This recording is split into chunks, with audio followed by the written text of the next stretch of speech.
കണ്ണൂർ കുറുമാത്തൂരിൽ കുട്ടി കിണറ്റിൽ വീണ് മരിച്ച സംഭവം കൊലപാതകമെന്ന് പോലീസ്. കുഞ്ഞിനെ കിണറ്റിൽ എറിഞ്ഞെന്ന് അമ്മയുടെ മൊഴി. തളിപ്പറമ്പ് ഡിവൈഎസ്പിയുടെ നേതൃത്വത്തിൽ അമ്മയെ ചോദ്യം ചെയ്യുകയാണ്. അരുൺ പൂപ്പറമ്പ് ചേരുന്നുണ്ട് വിശദാംശങ്ങളുമായി. അരുൺ, നേരത്തെ തന്നെ ഈ വാർത്ത ആദ്യഘട്ടത്തിൽ വരുമ്പോൾ തന്നെ ഇത്ര ചെറിയൊരു കുട്ടി എങ്ങനെ കിണറ്റിൽ വീണു എന്ന സംശയം ആ ഘട്ടത്തിൽ തന്നെ ഉയർന്നതാണ്. ഇപ്പോൾ അമ്മ സമ്മതിക്കുകയാണോ കുറ്റം? ഗോകുൽ, ഇന്നലെ രാവിലെയാണ് 3 മാസം പ്രായമുള്ള കുഞ്ഞിനെ കിണറ്റിൽ മരിച്ച നിലയിൽ കണ്ടെത്തിയത്. ആദ്യഘട്ടത്തിൽ അബദ്ധത്തിൽ കിണറിലേക്ക് വീണതാണ് എന്നതാണ് ഈ അമ്മയുടെ മൊഴി ഉണ്ടായിരുന്നത്.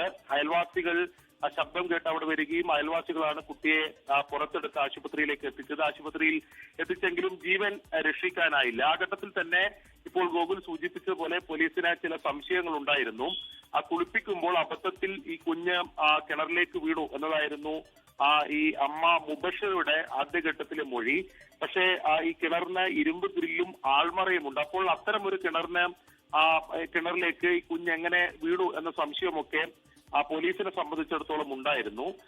ഇന്നലെ വൈകിട്ട് തന്നെ ഇത് സംബന്ധിച്ച് വനിതാ പോലീസ് ഈ മുബഷിറയെ ചോദ്യം ചെയ്തിരുന്നു. പക്ഷേ അതേ മൊഴിയിൽ ഉറച്ചു നിൽക്കുകയാണ് ചെയ്തത്. ഇന്ന് രാവിലെയാണ് തളിപ്പറമ്പ് സിഐയുടെ നേതൃത്വത്തിലുള്ള സംഘം മുബഷിറയെ കസ്റ്റഡിയിലെടുത്ത് വിശദമായി ചോദ്യം ചെയ്തത്. ആ ചോദ്യം ചെയ്യലിലാണ് ഇപ്പോൾ ഈ കുഞ്ഞിനെ കിണറ്റിലേക്ക് എറിഞ്ഞതാണ് എന്ന കാര്യം ഈ മുബഷിറ സമ്മതിച്ചിട്ടുള്ളത്. എന്താണ് അതിന്റെ കാരണം എന്നതിനെ സംബന്ധിച്ച് ഇപ്പോഴും ഒരു വ്യക്തത വന്നിട്ടില്ല. തളിപ്പറമ്പ് ഡിവൈഎസ്പിയും തളിപ്പറമ്പ് സിഐ ഉൾപ്പെടെയുള്ള പോലീസ് സംഘം ഏതായാലും മാതാവിനെ വിശദമായി ചോദ്യം ചെയ്യുകയാണ് ഡിവൈഎസ്പിയുടെ നേതൃത്വത്തിൽ. കൂടുതൽ കാര്യങ്ങൾ വ്യക്തമാവട്ടെ.